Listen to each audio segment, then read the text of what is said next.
The world, the Warwick Castle Trebuchet!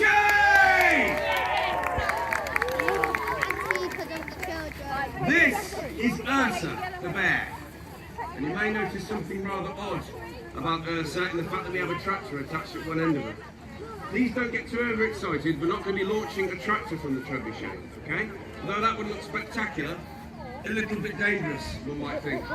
No, we are undergoing some major maintenance work in our wheels today, so we cannot load the Trebuchet in the normal sense using the wheels. However, instead of cancelling the show, our Trebuchet master at the back there in red, Phil, he has arranged with the grounds and gardens departments, he negotiated hard, some money changed hands, and we borrowed one of their tractors so we could shoot it anyway! And I will tell you how she works. So, here we have Ursa the bear. She is indeed one of the biggest, most powerful trebuchets in the world, but also she is state-of-the-art in trebuchet design. And we can load our machine in two different ways. So, method number one, you see now the traditional way of loading a trebuchet. Of course, back in the Middle Ages, it wouldn't be a John Deere tractor. It would be a crew of beasts of burden, horses and oxen. These animals would be herded in that direction to tow down the arm. But there are a few problems with this method, in the fact that it takes a long time, it involves a lot of animals, ties up lots of your men looking after the animals, but also this is a siege engine to attack a city or a castle. This could take a long time. It could take weeks, months, in some cases years. In that time you could run out of supplies, or your enemies could find a way to cut off your supplies. You'll have no food to feed your hungry soldiers. If that happens, they simply desert you. So to feed them, you must use whatever meat is available. Hence the horses and the oxen would then be sacrificed to feed the bellies of those men. But then you'll have no way of loading your trebuchets, so you may as well pack up and go home. But somebody somewhere thought of using technology from a medieval crane. The same cranes that have helped build structures just like Warwick Castle. Now the technology I'm talking about is the wheel. These two wheels we have on our trebuchet are crane wheels, nicknamed squirrel wheels. They are linked with a central axle, and the rope that is tied to the tractor would normally come back into the machine and attach to the axle. Then we take 4 soldiers, 2 climb inside each wheel, and it's exactly what you're thinking. They walk inside those wheels. They walk in this direction, turning the wheels, turning the axle, which wraps the rope around the axle, thus pulling down the throwing arm. What a genius, excellent way of loading your trebuchet. It cuts the time in half, and you're using manpower, and you have thousands of soldiers at your disposal to do this job. Now you see our trebuchet with a box hanging in the middle. That box is the counterweight, the source of the energy. So when that box drops, the energy created can launch a projectile at great distance. So that box, made of oak, weighs 1 ton. When it's empty, we have filled it with almost 5 tons of rocks and rubble. So when we have people walking in the wheels, that means that just 4 people lift almost 6 tons of weight, which is an absolute feat in medieval engineering. So our trebuchet now has the throwing arm down, but we're not shooting yet. It is locked down with a simple trigger system. The trigger is a metal hook attached to the A-frame at the very back. The counterpart of the trigger is a metal loop, which is on the arm. So the arm is brought down in line with the A-frame and the hook passes through the loop. It's as simple as that. That is the release mechanism, that is the trigger. But also 2 safety implements have been placed around the trigger.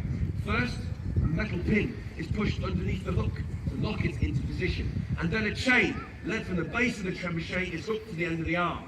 These 2 safety devices ensure we cannot shoot this machine before we are ready. So the job of the trebuchet master, Phil, it isn't over yet. As you can see, he is gathering the tow rope.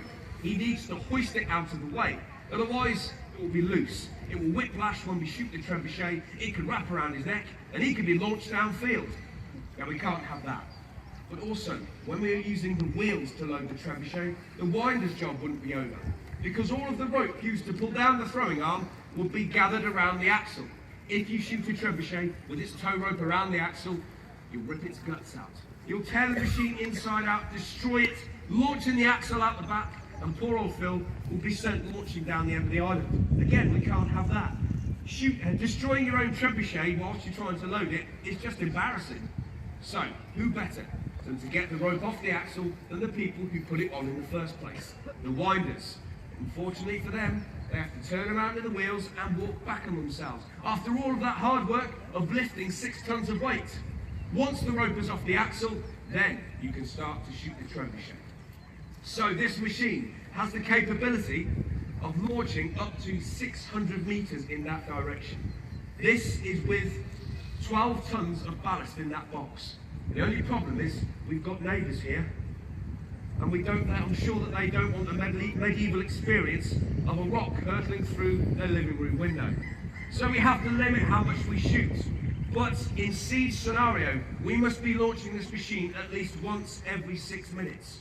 So that's an incredible amount of work for those winders and the trebuchet master. So why do we use trebuchets when we have cannon that can do the same kind of job but a lot quicker? Well, cannons can create a breach in the city wall. Perfect. But once that breach is met, you then have to send in soldiers to go through the breach and fight through the streets and in the buildings. Now, with this kind of close quarter medieval urban warfare, you have to be prepared to lose a lot of your men. Perhaps half of your soldiers won't survive this form of attack.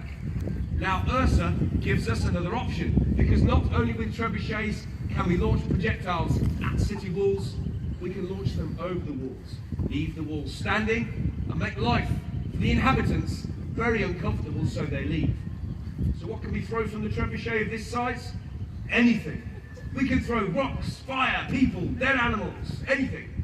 A dead animal is a good choice if you want to fight a dirty war. If you find dead carcasses of cows or horses, perfect, launch them into the city. Now when their bodies explode on impact, they'll shower rotten flesh all over the place. Now I know it sounds disgusting, but the point is, we're trying to get that rancid flesh into the water supply of our enemy. If we can contaminate their water, then they have to surrender. And psychological warfare. If you capture any enemy soldiers, remove their heads, load them into baskets and send their heads cascading back into their loved ones' arms. Send them a message that you don't take any prisoners. But also, one thing that medieval man feared was fire. And most of the internal structures of a medieval city will be made of wood and thatch. So what you can do is you can set the whole city alight by throwing fireballs.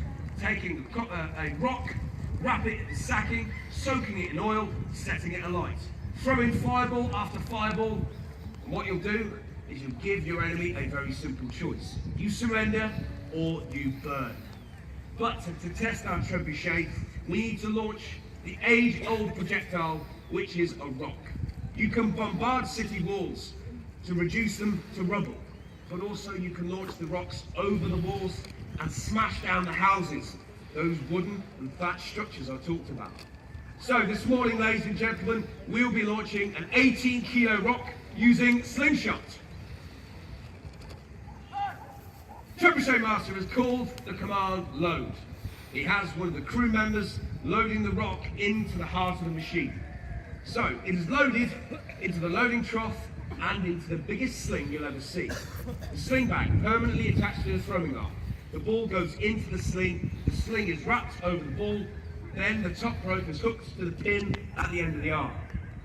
Now we are almost ready for launch. We still have the safeties attached to the trigger. So our Trebuchet Master steps up.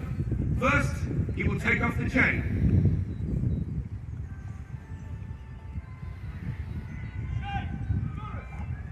Then with a steady hand, he pulls the pin from under the trigger.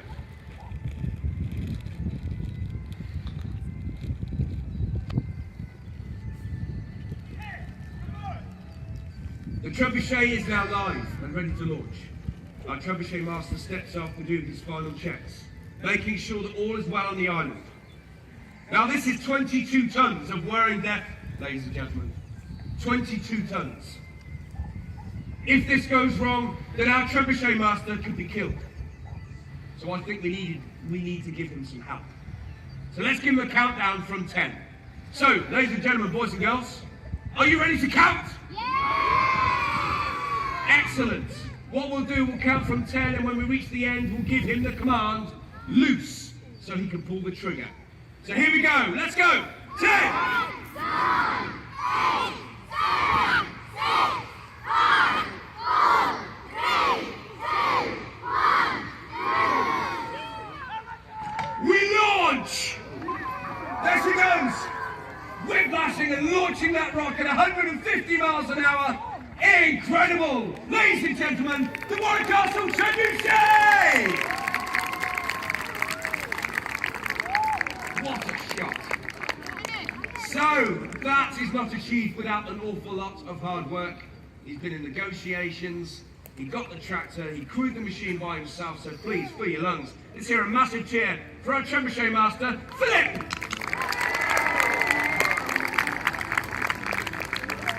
Great work, mate. And what an incredible machine. Now, ladies and gentlemen, there is lots to do here at Warwick Castle. Next up for you today is the flight of the Eagles, just up the path on the Birds of Prey lawn. So enjoy your day in the sunshine at Warwick Castle, and thank you so much for watching the Warwick Castle Trebuchet. Thank you!